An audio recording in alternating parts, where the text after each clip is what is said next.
Well, hello, everybody, and welcome back to another Kathmandu Coast to Coast podcast, Season 7, Episode 2. Angus Petrie here alongside me, as always, the team captain, Richard Greer. Welcome home, Richard. Welcome home. It is good to be home. Good to be back where we belong. That's good. Talking coast to coast. Good to be back. And I guess we're at the end of winter, start of spring as we record this. Yeah, and I just, watching that intro again, that's, world-class event, but that's some world-class footage, isn't it, of the event.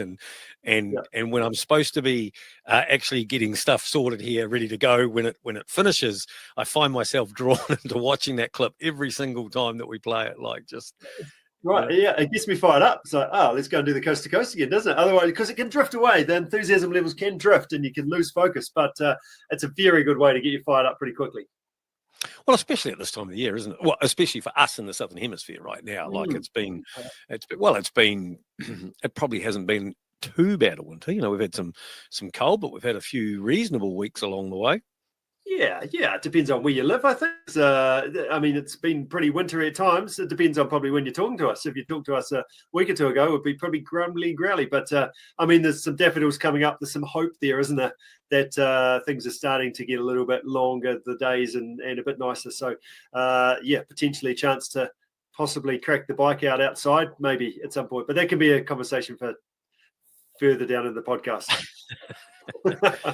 You're right. We've got tonight, once again, bringing you some race updates. We've got Glen Currie on the show. You caught up with him earlier in the week, Rich?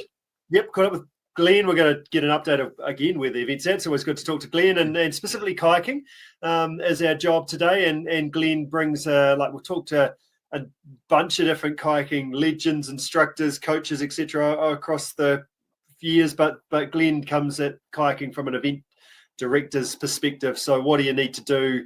How's the event going to run? How's race day going to be? And how does that unfold for you? And how can you make sure that you make the most of that and enjoy your experience, hopefully? So I'm going to talk to Glen, and then we're also going to talk to Ben Williams on the show. So for those of you that don't know, Ben Williams is a weapon of a runner. So he has last year, 2024, he come within seconds of beating Dan Jones's current course record of 2:44. So just think about that, 2 hours, something or other. So that's very, very impressive. So I'm going to talk to Ben about the mountain run, what it takes to prepare for that and get down and dirty on the different sections of the run and how he approaches each section and what he's thinking about for each part of the run. So if you are interested in knowing more about the mountain run, make sure you tune into that chat with Ben. Nice. And while this is the Kathmandu Coast to Coast podcast, it is brought to you by Team CP. Richard, of course, you are the team captain of that. Team CP been involved with the Coast to Coast for a long, long, long time, and we are absolutely privileged, one, to be able to be sitting in these seats doing this podcast once again for our 7th straight season, but two, to be able to help everybody out there and bring them, A, to the start line, and more importantly, be to that finish line and be there to see that emotion. This is a real privilege of us to be so close to the action, so close to the athletes, and help people along their journey. What has CP got coming up, Rich, that we can offer the community? That's a very good question. Yep. So a couple of things. So, Coast to Coast is all about the skills of how you actually manage yourself over the course. So for those that are local to Canterbury and Christchurch, we've got our Wednesday group rides that are kicking off mid-October. So if you have not ridden in a bunch or not ridden in a group for a while, we've got 2 blocks. We've got a pre-Christmas and a post-Christmas. So we'd really like you to see you in that pre-Christmas build-in to race day. So it's 9 weeks long and all things riding your bike, getting used to that, some efforts in there, and you'll know that you've done something at the end of it. So that's number one. The second thing, for those that are not necessarily based in Canterbury and Christchurch, we work with people all over the world. We've got a few people in Washington, D.C. that are dealing with the heat. There's another Hanu from Finland who's just been paddling on the Finnish-Russian border over this past week. So people from all over the world. But we've got our Training Plan Plus group, which is really cool. It's basically catch up with me, come up with an overall plan, like a detailed day-to-day, session-by-session plan. So that's kind of the onboarding. And then come September time, we start off with our group sessions. So once a month we catch up, and we'll have a different topic that we talk about every time, from race planning to nutrition to support crew to training, etc., etc. But the other really awesome thing with that is, come briefing before race day, there'll be people doing the 2-day, they'll be doing the teams or the longest day. It's a cool chance to actually get together and meet all those people, and you're kind of, again, part of something bigger than just yourself. So those two things: ride your bike, and then also get your training sorted. So if any of those you're interested in, just feel free to sing out. Yep. And with the bike thing, we have, as we always say, look, we have a multitude of different skills of people that turn up. We've got some hitters up the front that like to go and have a bit of a power session, and we certainly try and do that. And there's always the Raspberry Cafe sprint goes on somewhere throughout the year, Richard. And then we have absolute newbies, and we have some great people. Sandra's involved with that as well, taking care of everybody, just to make sure, making sure you can change gear, making sure you can take a bottle out of your cage, all of those things, putting people around you to simulate a bunch. So real variety of things go on there. So don't be afraid. Glenn's going to talk about today about the importance of paddling, but we'll go on about the importance of being able to ride throughout this podcast series, about the importance about being able to ride in a bunch as well, because crikey, it certainly happens on race day. Yes, absolutely. The other key thing, I've worked with lots of different athletes, and one of the key vibes at the moment is there's quite a few people being sick. There's lots of influenzas, lots of snotty noses and things like that going on. I think one key point I want to get across at the top of the show is, it happens. You've got to just rest up, look after yourself, rest hard and rest early is the key thing. And then give yourself time to properly come back. And then when you do get back into things, don't expect yourself to be at the level that you were. It'll take a week or so to dial that back in again, which won't take much. But just give yourself time to start slowly, dip your toe in the water, do something really easy, and then see how you go as a result of that. Can I still do it tomorrow, or take another couple of days off? So that's probably a key point for those in the Southern Hemisphere. Into winter, there's a fair bit going on, so just look after yourself if you are a bit crook. And actually, the other thing, I've had 3 people this week going skiing. One guy has a rule of no jumps, and he did a jump and he's ruined his knee. So make sure that you stick to your rules. If you do back flips, well, maybe don't do front flips, but if you don't do jumps, we'll stick to your rules and don't do jumps. We want you in one piece as well. Nice. And you've been you're not immune to this illness thing too, Rich, eh? You're on about your 3rd dose of that's the joys of having too many children, mate. Yeah, well, this one was brought home from school. Yep, that's right. And it rattled through the whole house. But everyone's just about back on their feet again now. I'm back sort of moving again now, so which is good. So the old running has taken a bit of a hit. So that's my job. It's hard, isn't it, when you've taken time off to get back into it, because it's just hard. And it's hard for everybody to get started. So yeah, it's just getting yourself out there and getting going again with no expectations. And just 2 other things before we get to Glen. One, obviously, they've just Kathmandu Coast to Coast have just released another chunk of people off the wait list, which is super exciting for you if you were on that wait list. And every year we chew through a fair chunk of those wait lists. So again, when it comes time to enter next year, don't be worried if you end up on that list, because there's a really good chance that you may get there. So for some of you might only just be coming off the excitement. You might be just starting the excitement that actually I'm in here. So get amongst it and get out there. I'm sure, no doubt, many of you that have been on that wait list are actively doing stuff anyway, so it won't be too bad. But that's really cool that that some people who will just get that new glimmer of hope again, that new rush of I've actually just got an entry. So that's cool that it extends out. The other cool thing, Rich, is that something that we're just trying to brew in the background there is that we know everybody out there loves the Kathmandu podcast. We get it every year. People binge listening many episodes back. Shit, don't go too far back, because they weren't all that great at the start of our career. But how many people that we get, come up and say, hey, look, this really helped us. Well, have we got a deal for you? We are just trying to put together a bit of a live show, hopefully at one of the Kathmandu stores. We're going to record one of these with a live audience, with some live questions and some just good chat, really. Yeah, that's right. So keep an eye on that. That'll be before Christmas, so we're just dialing in details as we speak. So we'll let you know more as we go. But that will be good to get the community, get people together before race day, chance to make some connections, chance to connect with you guys as a bit of an audience and have some fun together. So, but just if you are off that wait list, make sure that you do book in your grade 2 kayak course. Make sure you get yourself set up and organised as soon as you can, because those things do book out, and it's all about practicing skills and getting ready for that. Hey, just thinking about if we do this live podcast, we'll have to put pants on. People will be able to see your massive quads if you don't.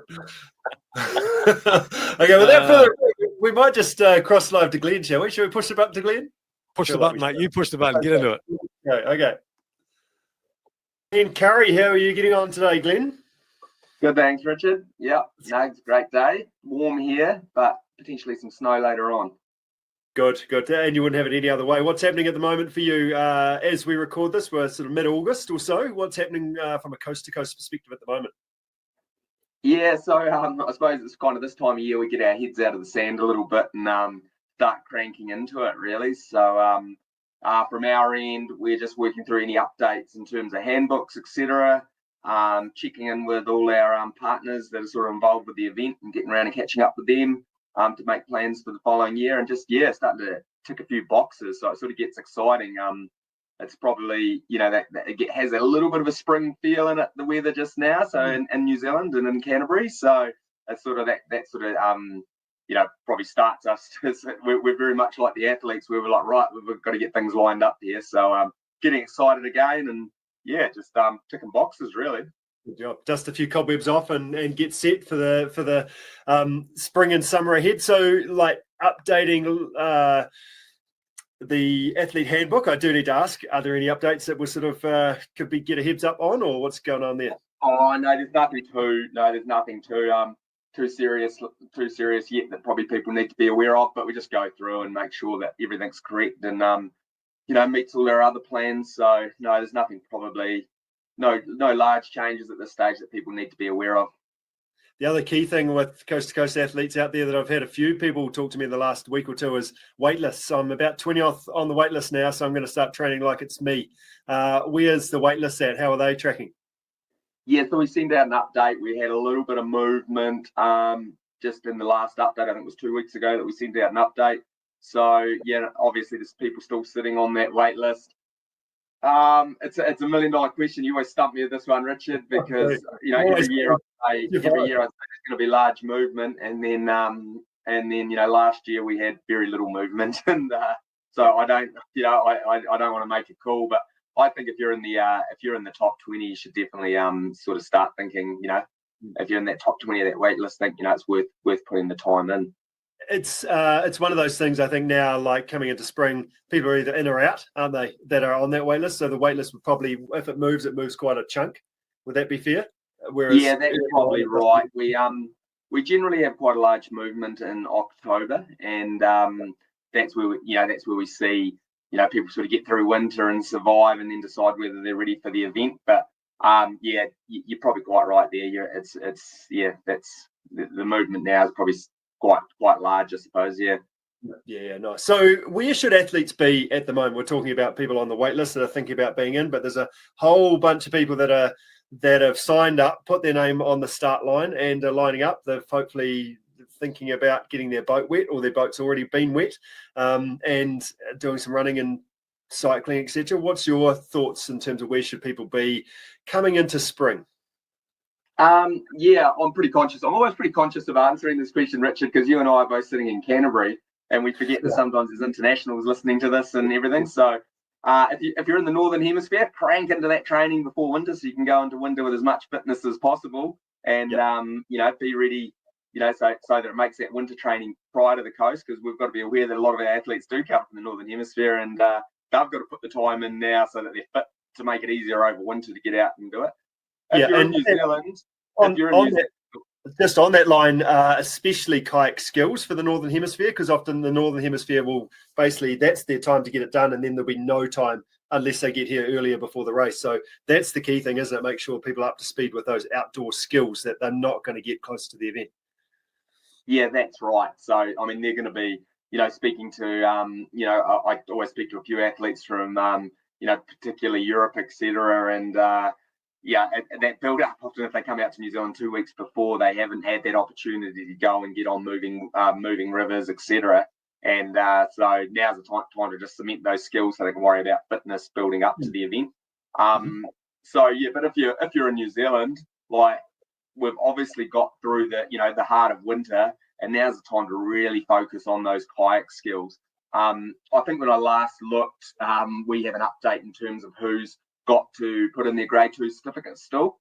And of the kayakers that we know that are on the river, we're sitting around 400 odd people that have still got to put their grade 2 certs in.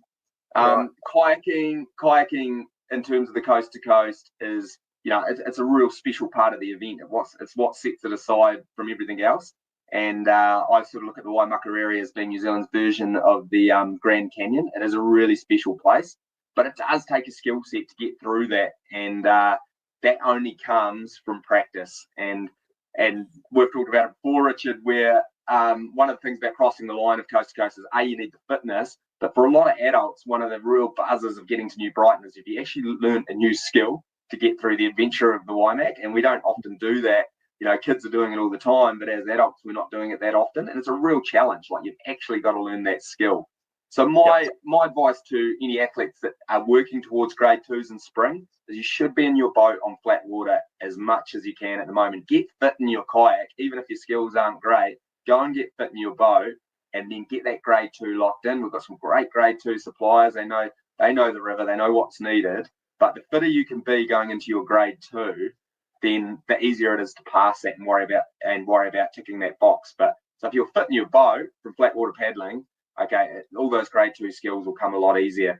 There's a bit of a mindset that I need to go to grade 2 kayak before I go sit in a kayak. Go sit in your kayak on flat water. Like, is it a lake? Is it sitting close where if you fall out, you can stand up, etc. Get in that boat and, sort of get some fitness up, and then you'll fly through, your grade 2 process will be a lot easier. And that's just a reminder, grade 2 certificate is actually an award. It's not it's not sort of like you actually have to pass it. It's like an assessment. And that's part of our health and safety requirements, is that you actually need to pass the grade 2. It's not a go and do a grade 2 course and you walk away with a grade 2 certificate. It's actually, it's like an exam. Yes. And you've got to show those levels of competency to actually do that. And it's not that you're going to pass it first time. It's a process, as you say, isn't it? That you might turn up to your grade 2 course and be disappointed that you didn't get it, but it's not to say you won't. You just got to go and keep practicing. You mentioned about paddling on flat water there. We had a really good chat to Ben Fui, and I think it was last year's podcast. And one thing he talked about was connection to your boat. Like, that's one of the key things that you get as a result of paddling on flat water, is you feel that connection, and you're not just wobbly by looking at your boat. You can sort of understand what your boat does. So flat water paddling, there's definite advantages to do that. And playing in surf and playing in a few waves and things, it doesn't have to be on the river. You'll definitely get some good benefits by doing that other stuff as well. Absolutely. Yeah. And I mean, you learn so much about your boat. It gives you the opportunity to fit it out and make it comfortable for you. And it is. It's just getting to know, if the kayak moves if my kayak moves that way, that's how it's going to respond, etc. Just time in that kayak will teach you how to how to paddle it properly, and you'll have a lot more fun going down the Waimak. I can guarantee it. Nice. So let's say we've done our grade 2 and we've ticked it off, or we're in the process of doing it. Then what? What else should we be doing? What's some other things should we be doing from here on in? So in kayaking terms, I think, there's a bit of a mindset too. Like, once you've got your grade 2, that's a grade 2 is sort of like a minimum ability to come down to manage yourself on the Waimakariri or on a grade 2 river safely. It's a minimum. So that they've basically said at a minimum, you're at the minimum level to manage yourself. So you want to keep building on those skills, so keep building on them. Get out and practice them, find a safe stretch of river, meet some other people, you've got the skill set, then go and practice those skills over and over. So that would be the next focus. It's very easy to say, sweet, I've got my grade 2, I can switch off now and just worry about it race day. But that's the minimum requirement. So what we do ask people is that once you've received that, is keep practicing. And if you want to be, I think if you talk to any of the elite athletes and you talked about being good at racing, they'll tell you it would have taken them 3 or 4 years before they actually were fit and strong in a kayak. It's a long process. I mean, for most of us, we've been biking and running since we were before school, so that comes a lot quicker to get fit in those activities. So the kayaking, to be a strong paddler, it's 4 years of kayaking to actually build up that strength and be a strong competitive paddler. So, keep at it. And the beautiful thing about, if you want to be competitive at coast, the beautiful thing about it is that every discipline is very even. You can't have a weak discipline. And, you've got to be a strong cyclist. You've got to be a strong runner. And if you're weak in the kayak, you'll be found out pretty quick. So, keep working on those paddling skills, really. Yeah, nice. I like that. It's one thing, like if you are looking to upgrade your boat, it takes 2 seasons to figure out a faster boat, I've found. Like you go into, might be, hey, I want to upgrade my boat this season, but to actually get comfortable in it, to paddle that fast boat well, it takes a good 18 months, 2 seasons. This season, you'll be, a bit wobbly and figuring out, but once you get into it next season, well, then it's a whole nother level again, and then you can really take hold of that. So it is a real process, isn't it? And that's the beauty of it. That's why that's really what's drawn me to paddling in the past, is it's the mastery. How do I figure this out? It's not just about, can I run faster, or how fast can I go, how strong I can be. How do I master the whole piece with the paddling, the paddle technique, the lines, the comfort in my boat, etc., to actually execute a really good paddle on race day? Yeah, it's a huge skill set, and we've probably got the greatest K1 female paddler in the world living in New Zealand. You see Lisa Carrington. So you've got to take that skill set and then also apply it to a moving river that has eddy lines and boils and those sorts of things. So I think anyone who's really passionate about racing coast actually really appreciates the kayak, because there's so many bits to it to make your boat go fast down that river. You've got to be able to paddle fast, but you've also got to be able to read and manage a river. So it makes it a really fun skill.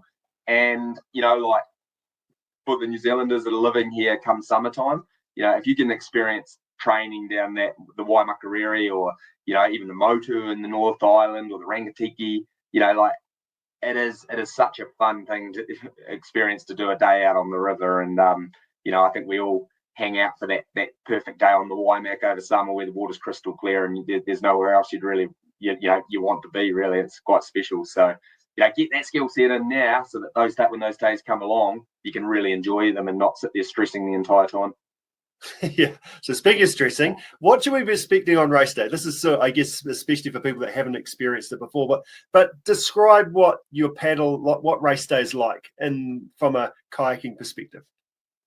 Yeah. So one thing that a lot of people don't take into consideration is the weather. So we all when we want to go kayaking, we all love to go out in the sunshine on a perfect day, and that's when I love to paddle my boat. But sometimes it's not a perfect day, and even on this river is 70 kilometers long, so you might have a perfect day at the top, but it's quite often quite miserable at the bottom. It's quite good to get out on the boat and practice in those conditions, because there's every chance that somewhere along that river it might be a little bit uncomfortable due to wind or cold, etc. So definitely practice in those conditions, and practice with your all your compulsory gear on as well, so you get to actually paddle in your jacket, etc. The other thing that people probably don't take into consideration on race day is the number of other kayakers around them. So we sit there and we've mastered the river out on our paddle trip, and we're like, sweet, I've got all my lines sorted. It's good to take into consideration that line you've got sorted might not be available on race day, because there's 4 other kayaks sitting in there already, and one person might be swimming with their boat across the river. So it's being able to adapt and have kayaks around you, that support stroke. What happens if you can't actually get the paddle blade in the river because there's a boat right next to you? So often really good if you're going out in your groups, paddle close together and just experience, because we can have up to a maximum of 1,000 kayaks spread across that river over 70k. So you do the maths here, Richard. What's that kayak per kilometre? What's that kayaks per kilometre? They're coming down in a flood, aren't they? It's not all spread out beautifully. It's a flood of them, and they'll come through, and there'll be really busy sections and obviously much quieter as well. I think one of the key things there is actually give yourself some space, give yourself some time, a bit of a back pedal, and if there is a bit of a glut in a particular shoot or rapid that you're trying to do, actually don't just rush into it. And I've made that mistake before and ended up upside down because I've just got impatient. Actually give yourself some time, and that makes it quite a difference as well, and will help the rest of your day too. Yeah, definitely. So thinking about river reading when you're out there practicing, but also keeping in the back of your mind what happens when there's other boats around, to make decisions around that river reading. So So that's it's sort of a thing that people probably forget, and they go and practice and they've got it all dialed, and then all of a sudden they get to race day and they're surrounded by other people who, and we all know human beings. There's only so many things we can control. We can't control other human beings, so just be aware of that. Those are things to expect on race day. We have a lot of crew out on the river. We're really lucky. We use the New Zealand Jet Boat Association, and they come out every year. They know that river really well. They know the race really well. Some of them have been involved in an organisation role, I suppose, way longer than I have.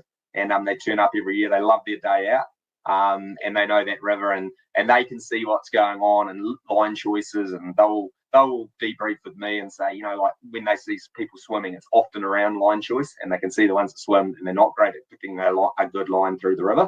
And that's always their feedback is, the ones that are successful know how to pick a line, and the ones that have whoopsies, I suppose, are probably a bit of river reading, really. So we have that crew out on the river, and then we have the Rats that are based out of Christchurch, which are a safety crew. They do an amazing job, so they're spread right throughout the river. And then we have our key sort of river safety crew that know it really well, and they'll be out there as well. So there's plenty of people out there to help you out.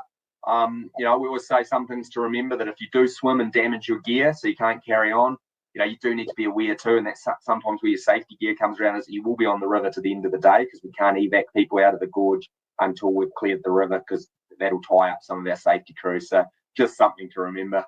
So that's sort of, in terms of prepping for the day. Could you give us some? We talked about reading the river and the jet boaters knowing the lines, and you can see whether people either know it or they don't. But do you have some, I guess, key rules for reading a river and picking the right lines? What are there some key things that people should be thinking about there? There's probably better people to talk to about that than me. I ended up beached a few times, I think, when I was racing, Richard. So, I don't know. Something that I always thought about is, if you in the top section of the river, if you can see the horizon, you've got two channel options, and you can see the horizon on one, choose the other, because that's probably going to drop quicker and have more water. So try to avoid paddling into lines where you can sort of see the horizon, the water meets the horizon. But just often our crew will be out on the river and sort of trying to direct you into the best lines, because they'll see what people paddle successfully and not, so you can follow instructions on the river. Now and again, we do put signage up, and our signage is only used where we have a safety concern and we want to direct you in a certain direction, just to avoid what we consider a serious hazard outside of the normal grade 2. So just follow those really. But I mean, we're really fortunate in New Zealand where we have a really strong kayak, whitewater kayak scene, and there's some super experienced people, and you'll get out there with your grade 2s, and they will definitely listen to what they say, because that's often how you learn. Probably one thing on race day is probably try to keep a little bit of a clear mind. It's really easy just to follow the leader, and often what's best for them might not be best for you. So remember what you're comfortable with, and picking lines rather than following old mate in front of you who may not have any better idea than you yourself. So. And that's really good advice, isn't it? And that's one thing I really enjoy with the paddle. It's a chess match. You're trying to, how do I go better? How can I, because often you're not actually, everyone's about the same level that you're paddling with, but passing them without trying harder by just taking a sneakier, better line. I tend to, as I'm paddling that, tend to go probably good for maybe 8 out of 10, and then maybe get overconfident, make 2 really bad decisions out of my 10. So you're going well, it's great. And then you're like, I've lost all that time. So that's the fun of it. And as you mentioned around line choice, there's 2 different types of rapids in the river, isn't it? There's the gorge, which is quite different from the braided section top and bottom.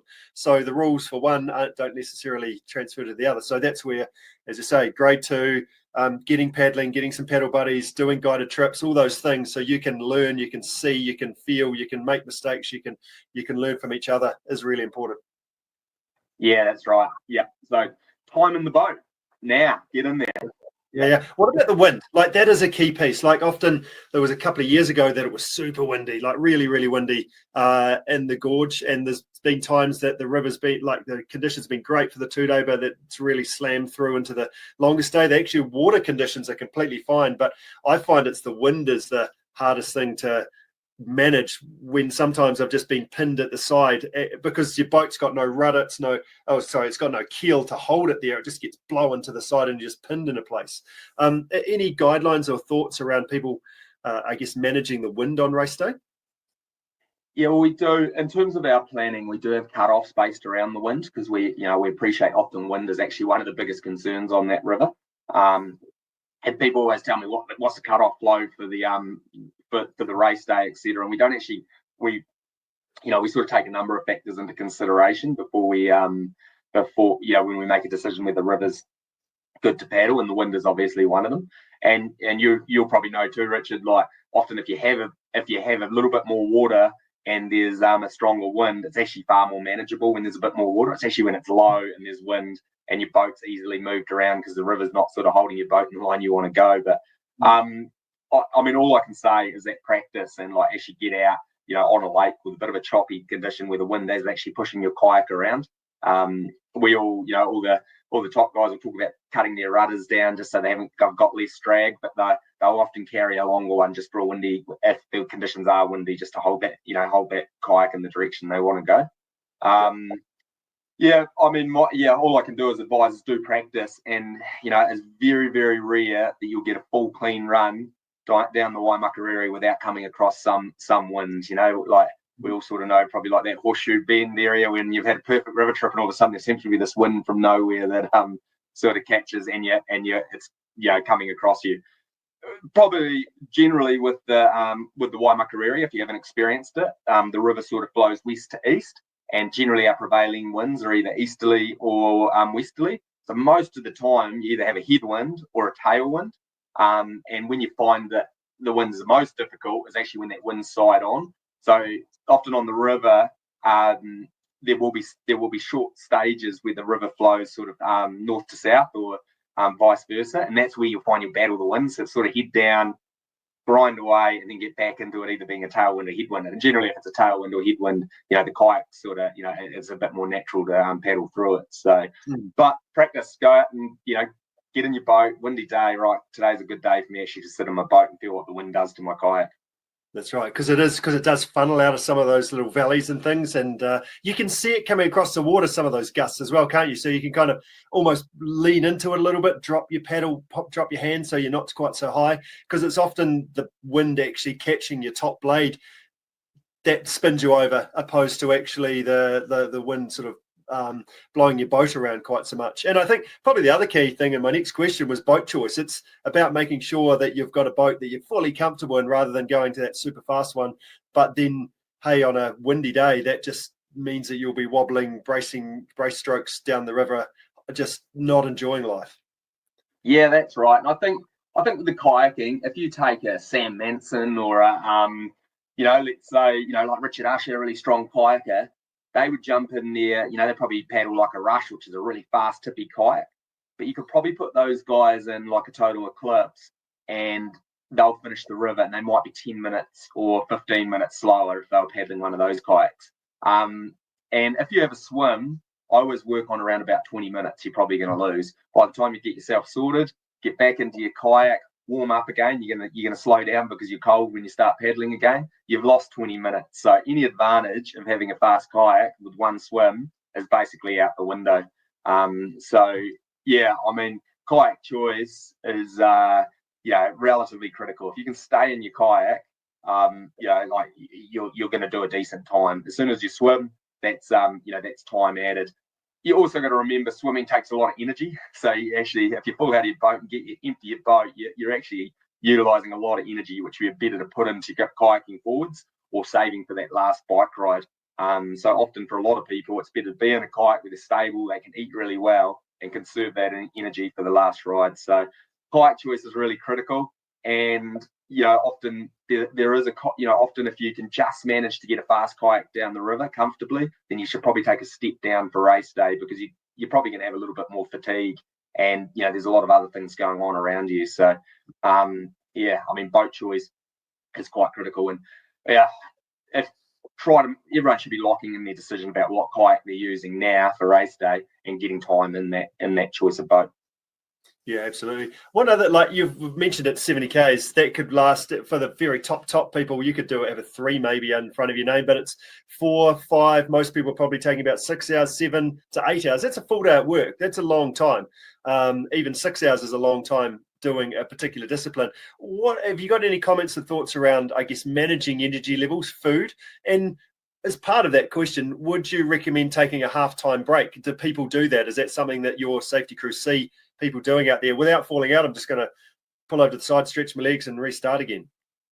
Yeah, absolutely. It all depends on what people's goals are. So yeah, nutrition's obviously critical. The other thing with kayaking is you actually often operate at slightly lower heart rate than you would running in kayaking, and you're probably in a really good, and in terms of energy, what you're burning, you're actually burning a lot more direct fuel when you're operating at that level. You know, you're working full aerobic sort of, so you need to keep topped up. Dehydration is another one people always talk about on the kayak, because you're sitting on the water, you're naturally not necessarily feeling that thirsty all the time, and all of a sudden, you know, you're dehydrated because you know, potentially you're getting splashed, etc., so you don't feel as thirsty. So keeping hydration up. So you know, you could Google thousands of threads about different ways of different foods to eat in the kayak and different ways to drink.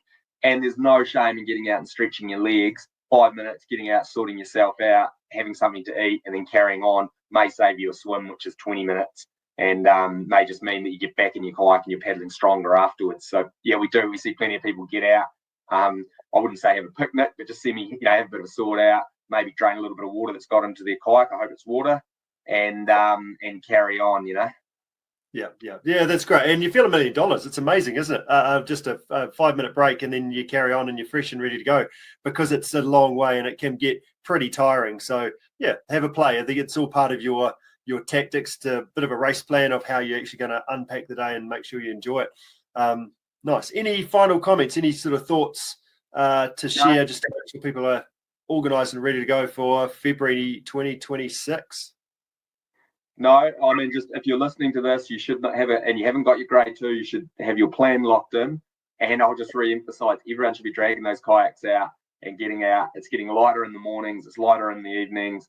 You know, find some safe water, throw on a head torch, and you know, just get out and get in those kayaks. It's now, you know, like it's what are we? Are we 6 months, and we're racing. So get those boats out and go and enjoy it. It's an awesome part of the event.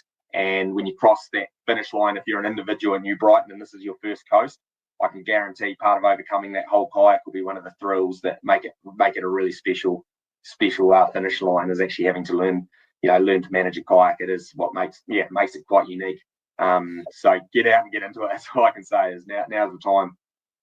Brilliant, Glenn. Hey, thank you so much for your time. Thanks for your energy. Thanks for all that you do. And we'll keep updated and keep up the great work. Cool. Thanks, Richard, and good luck, everyone. And looking forward to some spring and summer. Yeah, well done. Good stuff. Well, there's the update from race director Glen Currie, Rich. There. That's right. You wish you get your boat out? Are you getting your boat out regardless? Are you getting your boat out? It's still keeping nice and warm in the shed, actually, at the moment. Angus, hasn't been up to much at this stage. Looking to potentially join forces again this year to have another crack to potentially defend our title, is the word on the street.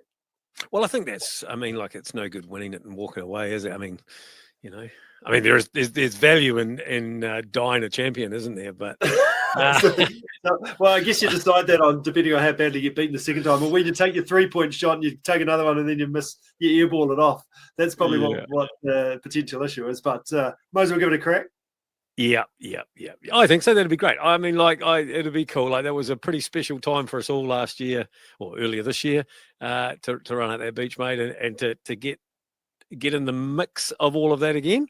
Whether we're lucky enough and privileged enough to do it again and come across first or not, it won't matter. To be back there, a part of it, and have another story to tell will be just as exciting. Well, that's what it's all about. The story to tell and being able to do it is pretty awesome, isn't it? So, update on training. How those leagues been going? Are we getting on the bike at all? No.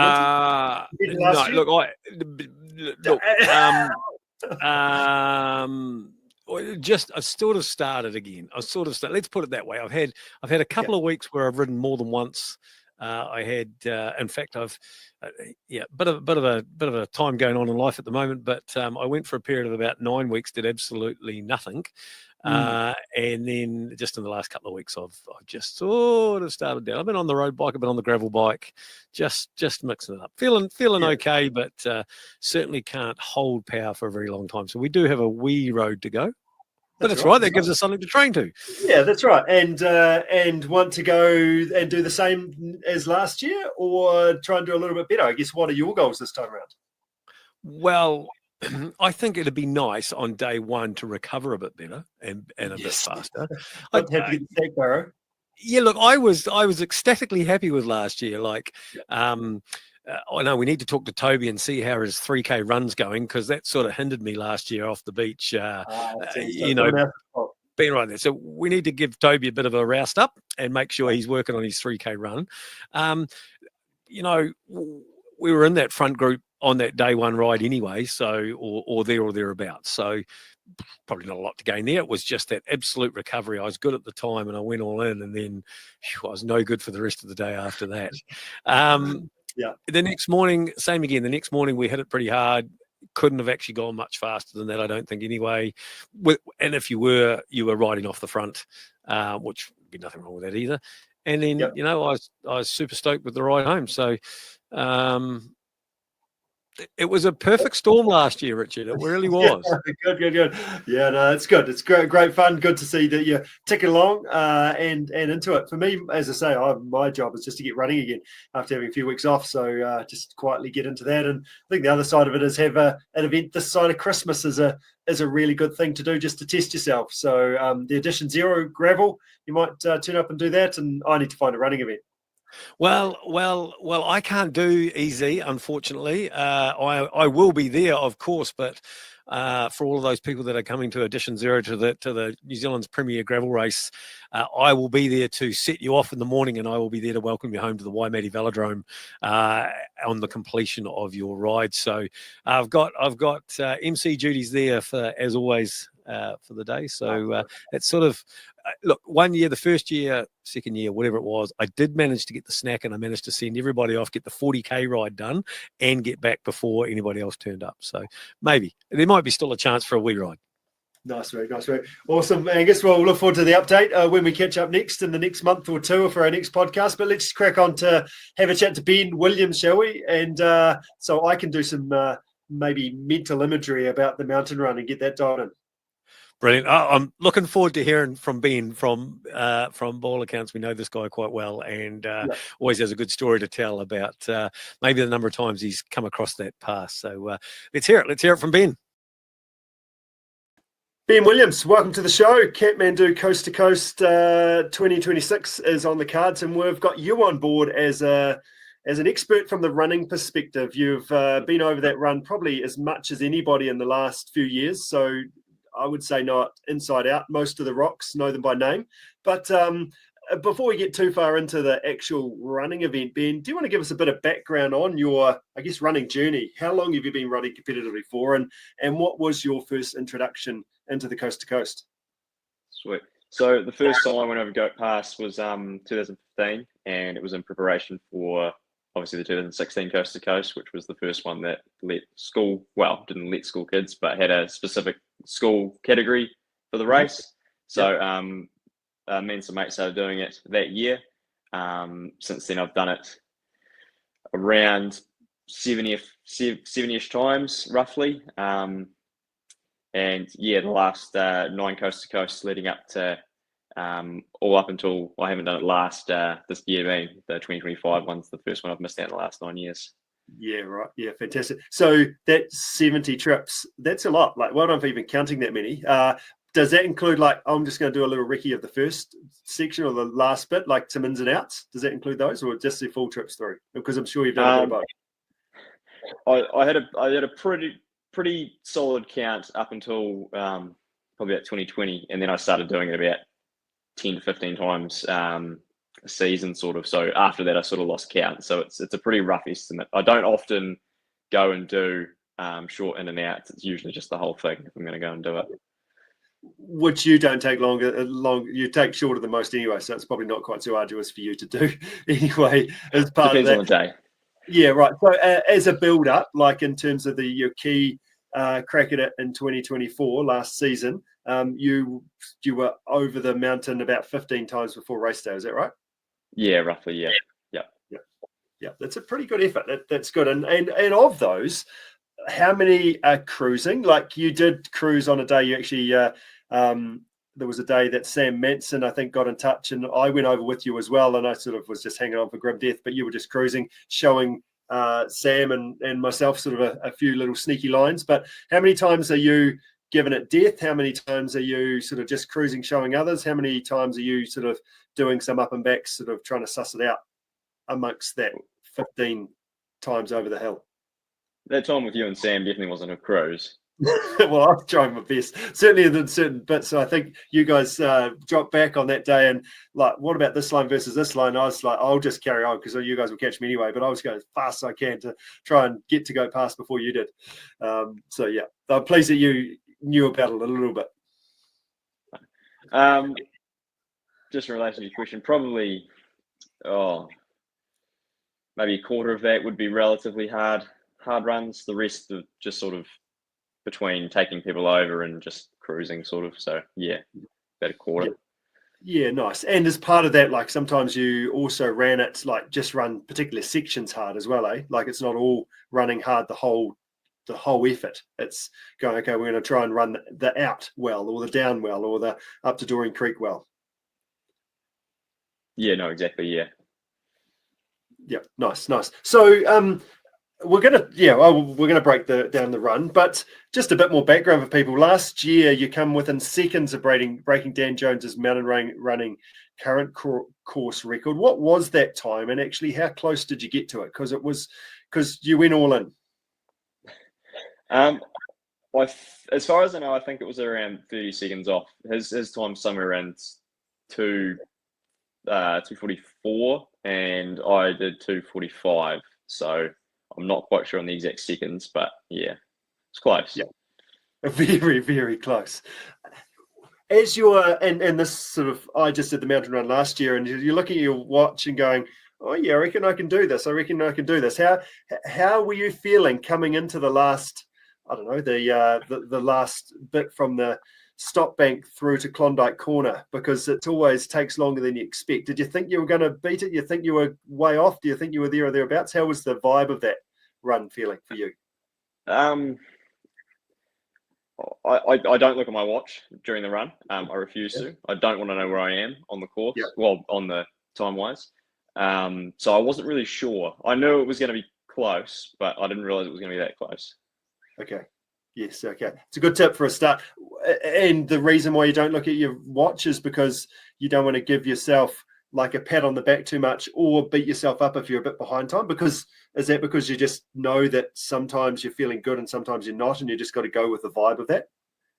That is the main part of it. The other part is I'm not really 100% certain on times, especially on race day, where I'd need to be at certain places,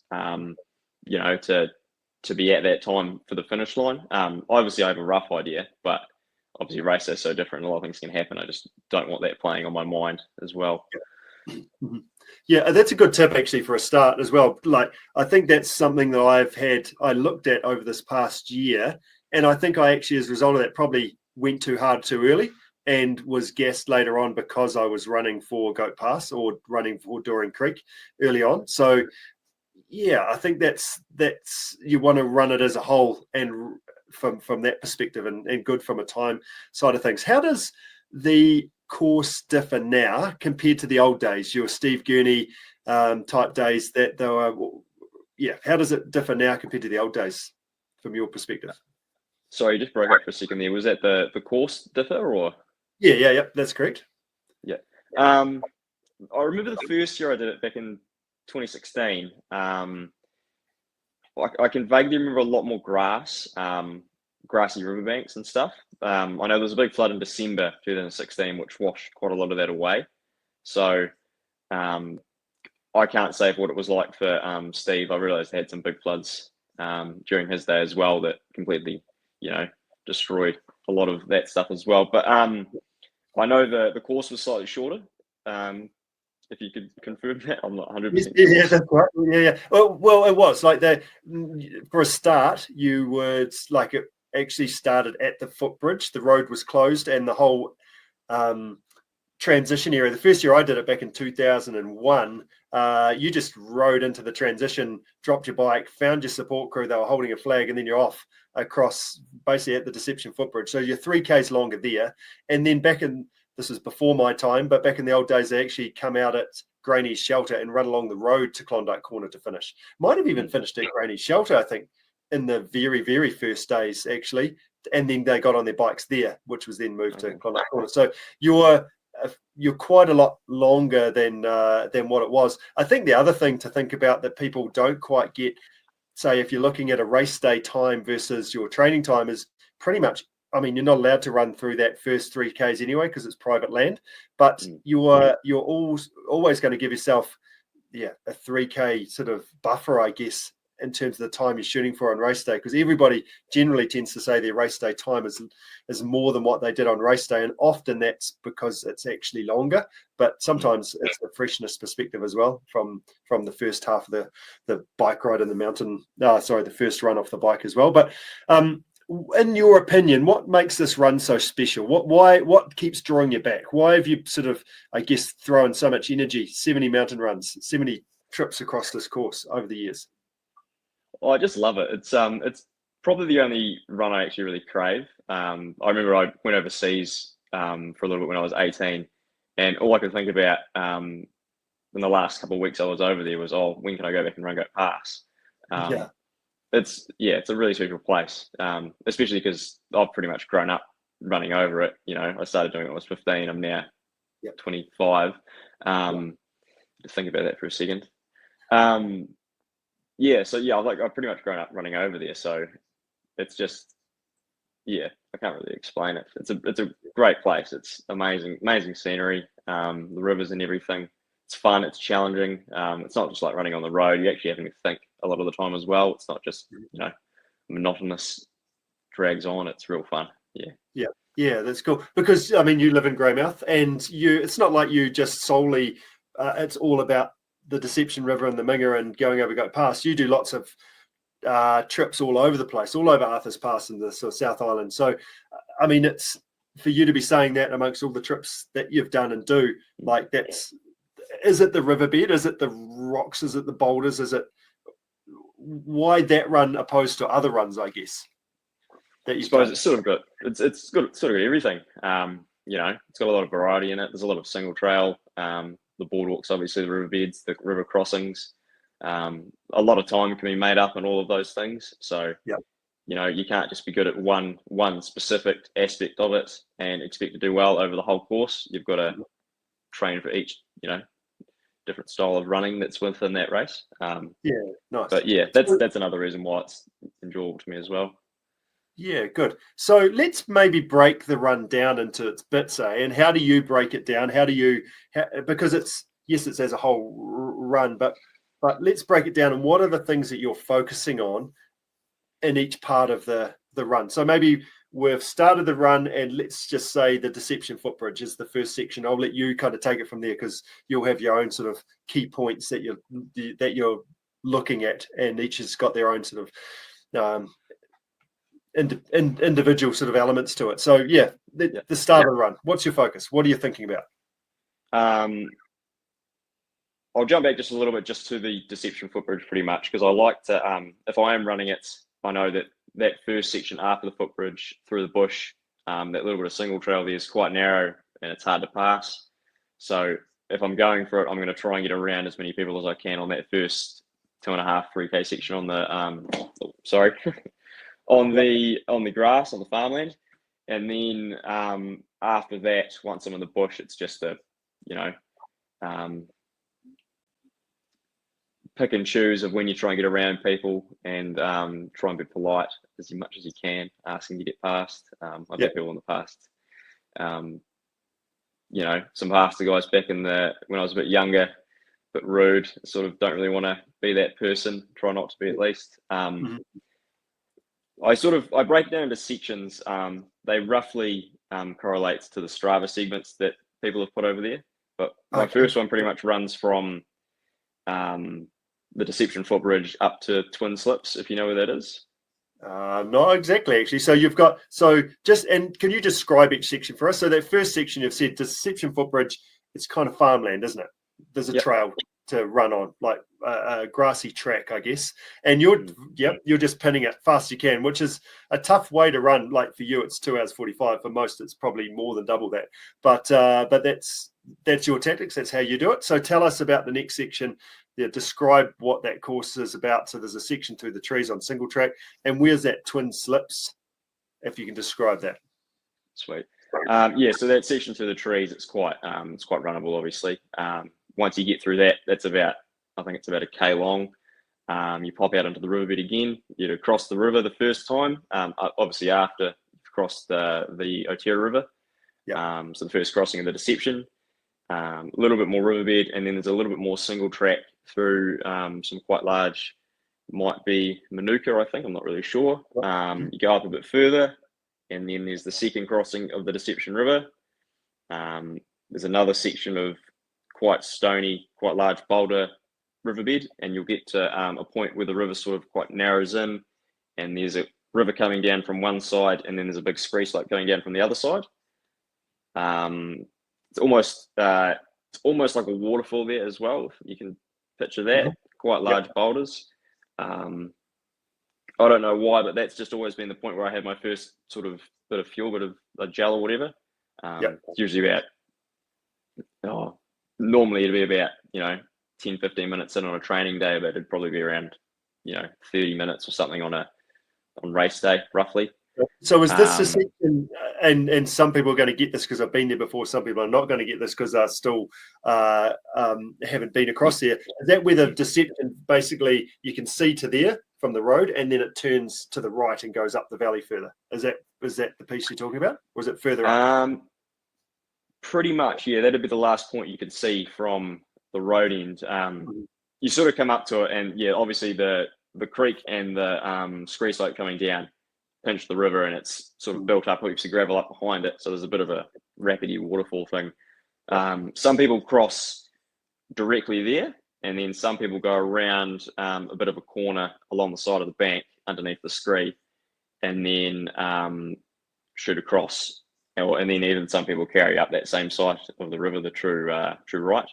I normally cross there, and there's a big sort of gravel bank built up, if you can picture that now. So that's sort of the first section that I really think about. Like I said, that's normally when I have my first gel. Obviously, each river crossing I go across, I grab a bit of water just with my hands, or a cup or whatever that I've got with me. My next section I go to is up to roughly around Spray Creek Falls, if you know where that is. Okay, so if you're listening to this, can we get the topo map out while we're trying to figure this out? Because I guess that's the thing with someone that's got knowledge inside out, that you are telling me things that I don't really even know. So, okay, so we're getting the topo map out, and you're at home while you're listening to this, getting to Spray Creek Falls. Is that right? Correct, yeah. Where the hot springs are, if anyone else knows where those are.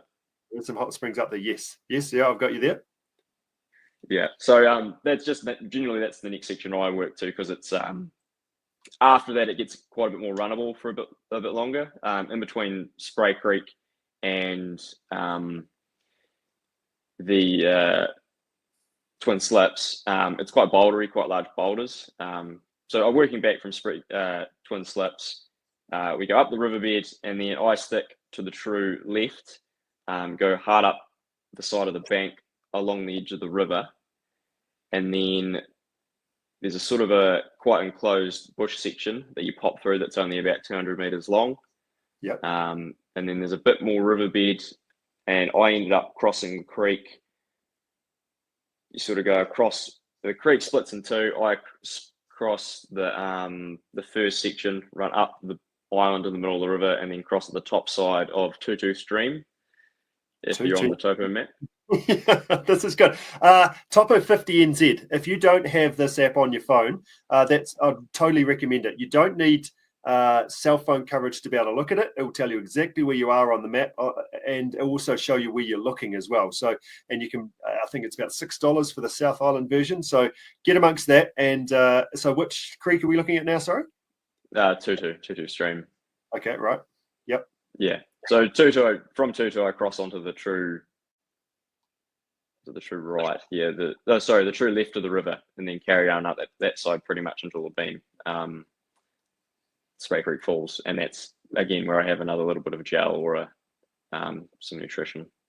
Okay. Yep. Nice. And then it's a Doreen Creek. That's sort of the next checkpoint for me. Again, that's where I'll have another gel or something like that. And then from there on up. Doreen Creek's about another 5 k's away from Spray Creek. Yep. Okay. About that, and that's pretty open running there as well, eh? Like a matter of picking your line, committing to it, and heading on up the river. Yeah, it's definitely it's one of the more runnable sections of that side of the pass, for sure.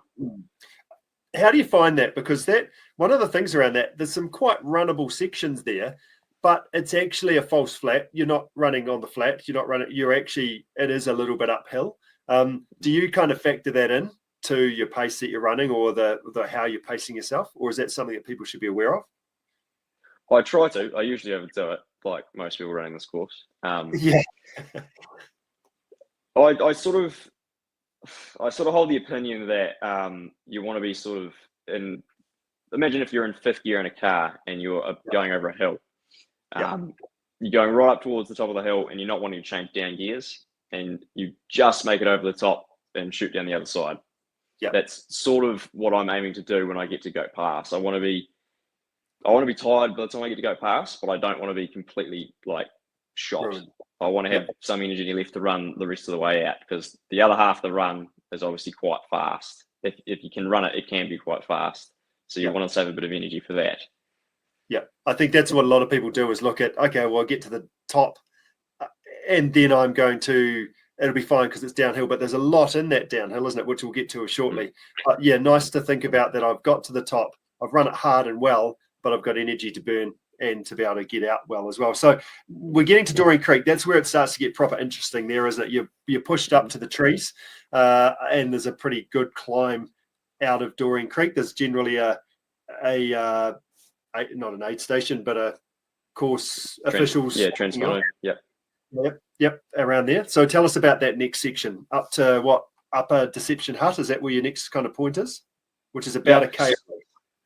Yeah. Normally I try and fill up take a soft flask, fill up a little bottle of water there, because there's a little bit less of river crossings from that point. Generally I try to have the next sort of bit of nutritional gel at about, I forget the name of the river or creek. I don't actually know if it has a name. You'd remember where they used to have the marker that said halfway? Oh, not sure about that one, actually. They haven't for the last year, so. Yeah, it all gets a little bit vague up there, to be honest, for me, around that area. So yeah, roughly halfway between Doreen Creek and Goat Pass. That's when I have the next sort of bit of gel and nutrition. With the idea being it sort of starts to kick in as I'm going over Goat Pass. Okay. Yeah. Yep. And then once you're through the Upper Deception Hut, that top end, like it's big and bouldery by that stage, isn't it? I talked about going into a track up a hill, which it does, but that's where it navigationally starts to get pretty tough. Obviously, you know it like the back of your hand, and you could describe it to your blue in the face, but and most other people listening are probably not going to get that. But what are some key things that you're trying to think about, look for, how you're navigating yourself, how you're climbing and clambering over that section? Look, even though I've been over around 70 times, race day, I never get that part right. From the Upper Deception Hut to Go Past, I always go back and think, oh, I went the wrong way there, or I could have gone here, or just whatever else. It's just, there's too many different options of where you can go. My sort of opinion would be, just pick a line, just do it. Don't sit back and think, oh, maybe I should go here, maybe I should go here. Obviously, make sure you're going the right way, but up the river. Yeah, up the river. So just don't second guess yourself unless, obviously you think you're going the wrong way. But And I think that's the key thing. Maybe not so much for you, but people down the field. There'll be people everywhere in that section. There'll be people on the left. There'll be people on the right. There'll be people in the middle of the river. As you're saying, like, you've just got to commit to your line, because if you end up zigzagging across thinking that the grass looks greener over there, it'll just take you longer. So just back yourself and just carry on. Well and truly. Yeah. Nice. Okay, so we're doing that. It actually takes a long time. Those, like as I said, it's a K from Doreen Creek to Upper Deception Head. It feels like it's a lot longer than that. This is, for most people, we're doing 20-minute Ks type range, 30-minute Ks even, sort of thing, over this section, aren't we? Because it's just tough. And as you've said at the start, this is the fun part of the course, isn't it? That's the real meat of the course. No, it is. That's where people make a lot of time, or obviously lose a lot of time. Yeah. I remember, I think it was Braden Currie on one of the old Coast to Coast videos they put out. He was jokingly said that he wanted to make up 20 or something minutes on that section on whoever he was racing that year, which I thought was quite good. Yeah, just to fully commit to that section. And if you're nimble, if you've got good balance, if you've got good strength, it's lots of step ups and things that you're doing through that area. If you've practiced that stuff by stepping up onto picnic tables, jumping off them, all that sort of type of movement, that's where that really comes into play, doesn't it? Yes, well, sure. Yeah. So now we've got, basically the next point for me would be the point where you sort of navigate up to Goat Pass. So you've got to turn a right and head up the little creek to Goat Pass. Is that your sort of next port of call for you on your run? Yeah.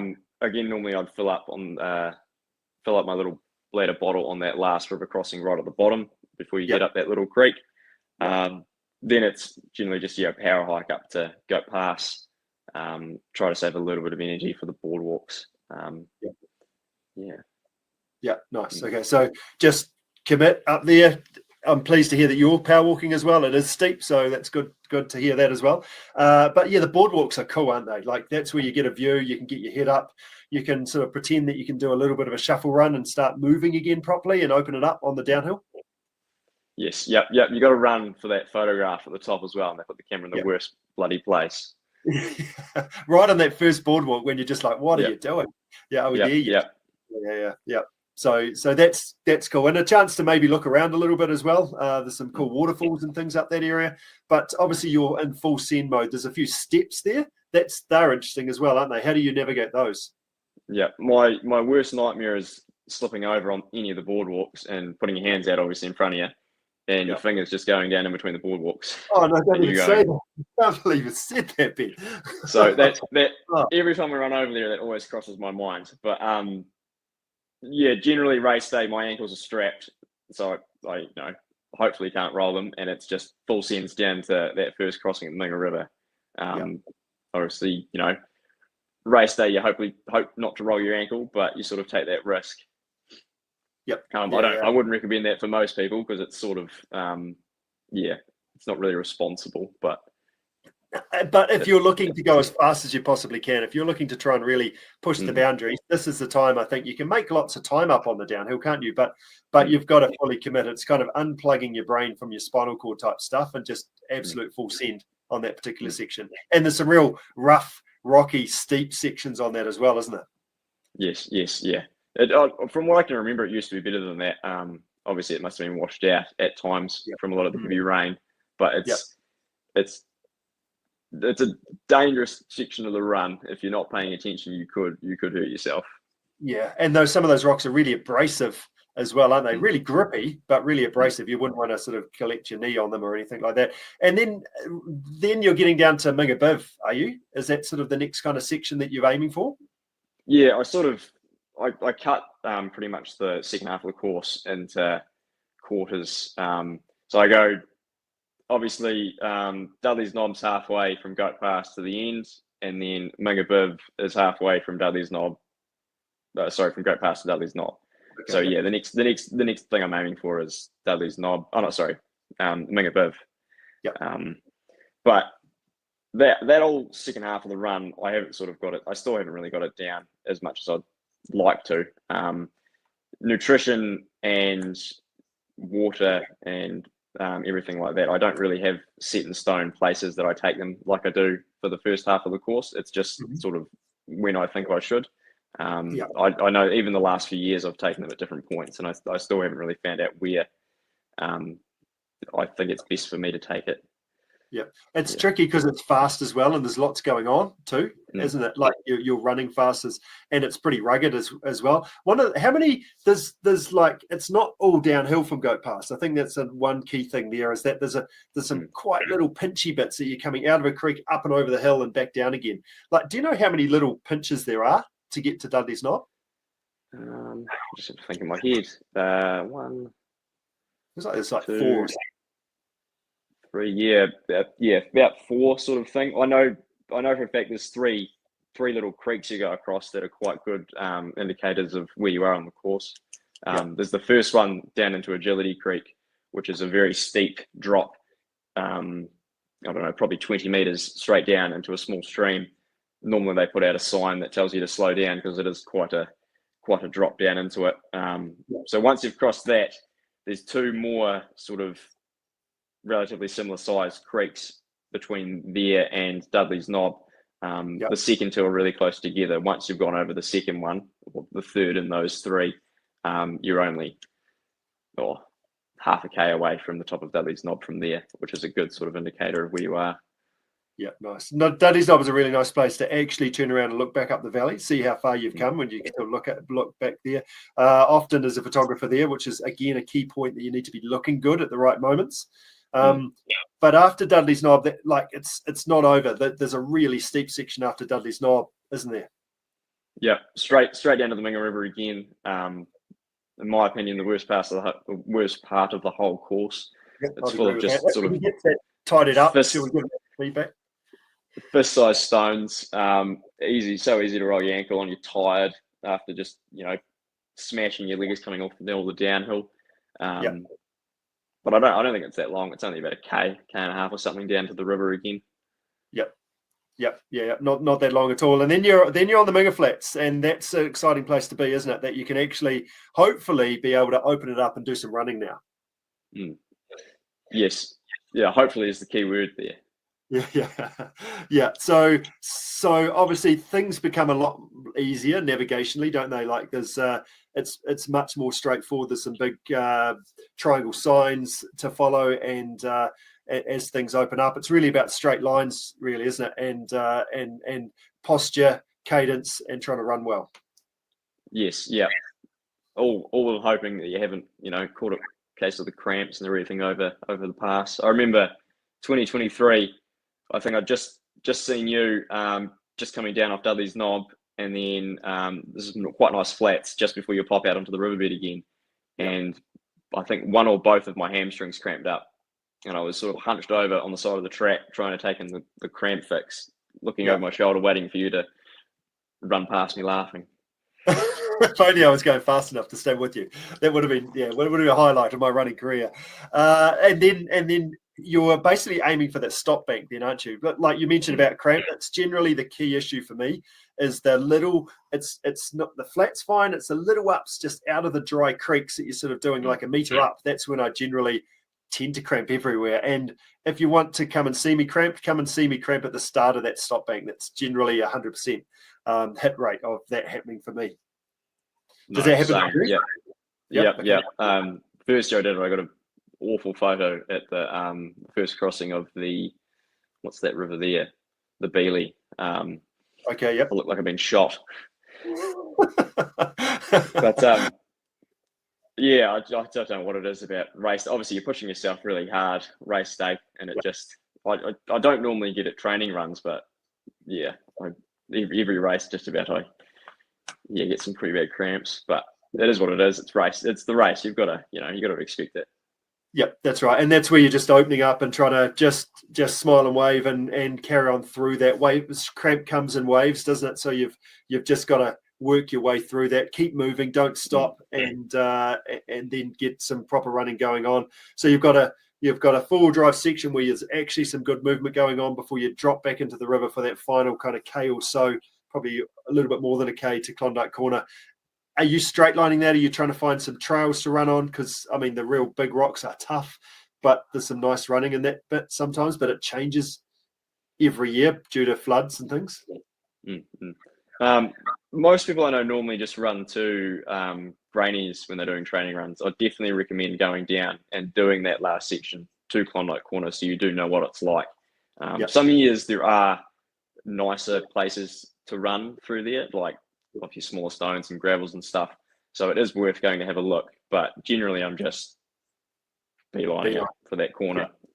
Yeah, that's right. I did a full face plant this year. That was not good. And then cramp out of that, then you cramp both hamstrings to try and get yourself back up. So you're looking for like a 2-year-old trying to keep moving. So yeah, it is pretty rugged. But you're exactly right. Have a look at that section, but ideally know what it feels like off the back of running the whole course, because it's quite different compared to when you're fresh. So yeah, I would definitely recommend that. Might add another 20 minutes onto your day. But from a training perspective, makes a big difference. Probably mentally as much as physically, isn't it? To actually know that that's what it all feels like. No, definitely well worth it. Yeah. Nice. So Ben, to wrap up, we've made it to Klondike Corner. How are you feeling as you get sort of down that sort of last kind of final shoot? That's pretty good, isn't it? It is good. It's very good. Great feeling. Recommend it to anyone. Yeah. Anything else to kind of other, I guess, key tips of how you tackle the mountain run? We've kind of broken it down today to different things you're thinking about. You've impressed me with your knowledge of your side creeks. That's very impressive. So yeah, it's good. I'll work on that myself. But any things to wrap up for advice for others that are tackling the mountain run? Just get out and do it. If you haven't done it before, I'd probably recommend 2 or 3 trips at least if you can get over. It's well worth the time. You'll still find that you're unsure of sections and you're not really sure where you are. But the thing that really improved my times was just frequency over the pass, especially those times where you go over and push yourself a wee bit on certain sections just to see what it feels like, especially when you get into the later stages of the race. Definitely makes all the difference. Strengthen your ankles. That's my Achilles heel. Just rolling them every now and then and just getting them a little bit weak, and then having to strap them on race day, which isn't a problem, but it's just another thing you have to worry about. Strength training is very important, especially from obviously the perspective of all climbing up over all the boulders and everything. You're using a lot more. You're asking a lot more of your leg muscles than just running on the flats.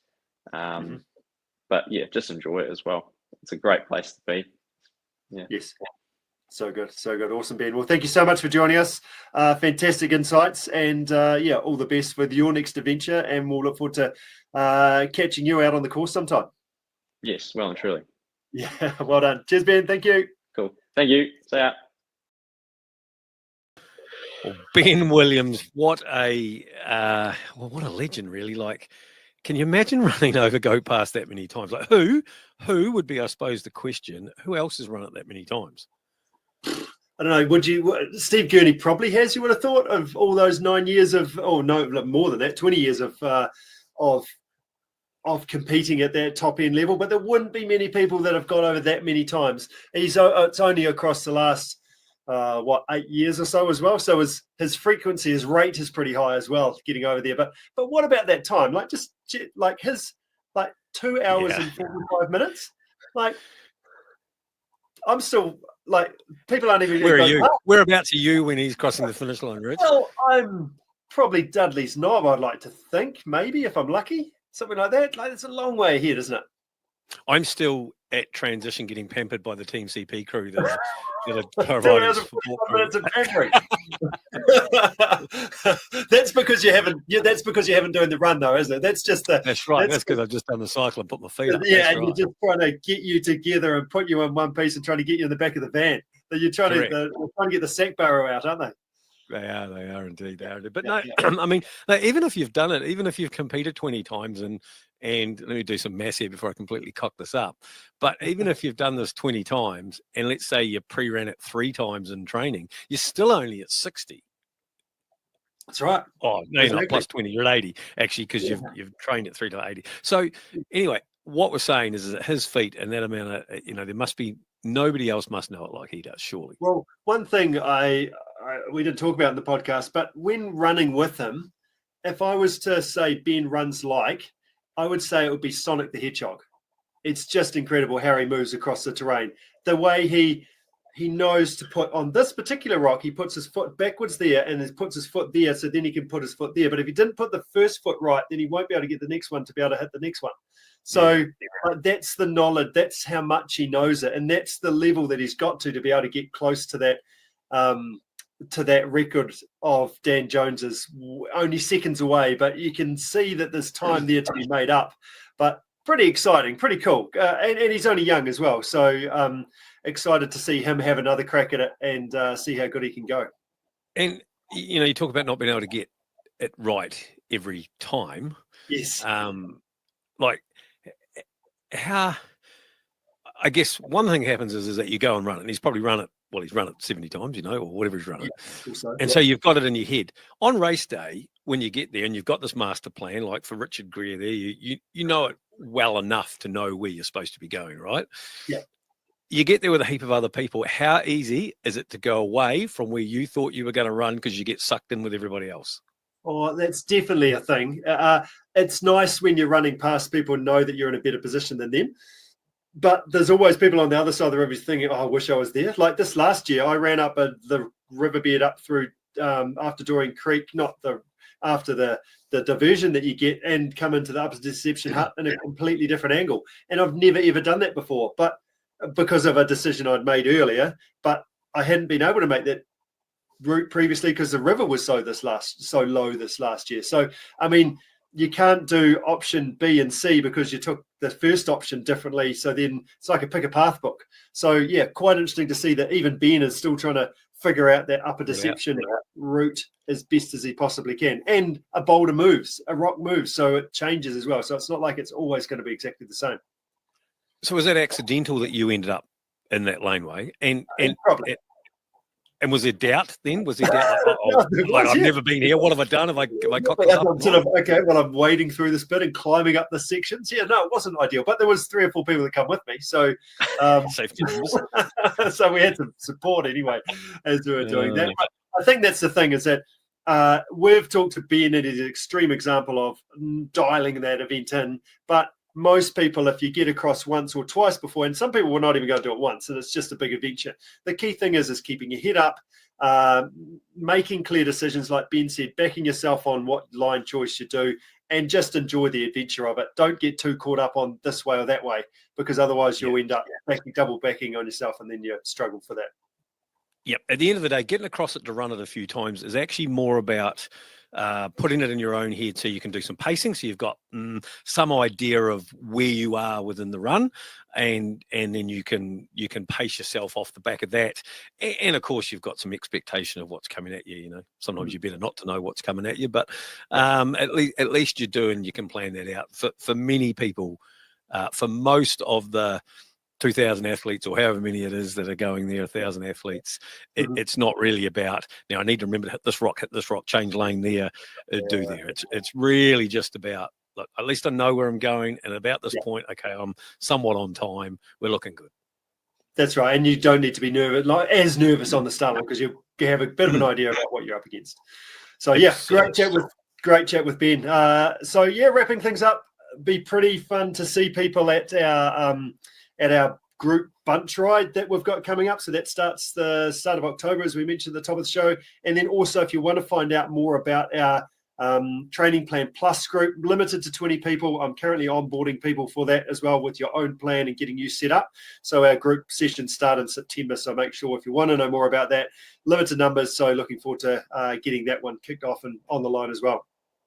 Yeah, and we must, like we talked about at the start of the show, the limited numbers thing, obviously they've released that new lot off the wait list, and that's, again, spiked some interest in people going, shit, we need to do something here now. So yep, don't muck around, get involved. How excited should we be right now, Richard? We should be getting excited. We're thinking about some springtime. The daffodils, there's some hope there that winter is finishing up for those that are in the Southern Hemisphere. And let's just start trying to pull all our disciplines together and do a bit of everything. Cool.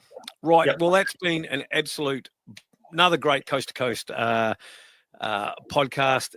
don't forget, we are trying to put together this in-store live at a Kathmandu store podcast where it will be a bit of an open floor questions. There'll be some structure, of course. But when we know more details and when we can hopefully put all that together, we'd love to see you in a live audience and come and actually come and join in the fun with us. Until then, we will be back in a couple of months or so. Cool. Well done. Take care, team. Safe training out there. Keep it upright. And we'll see you all back again soon.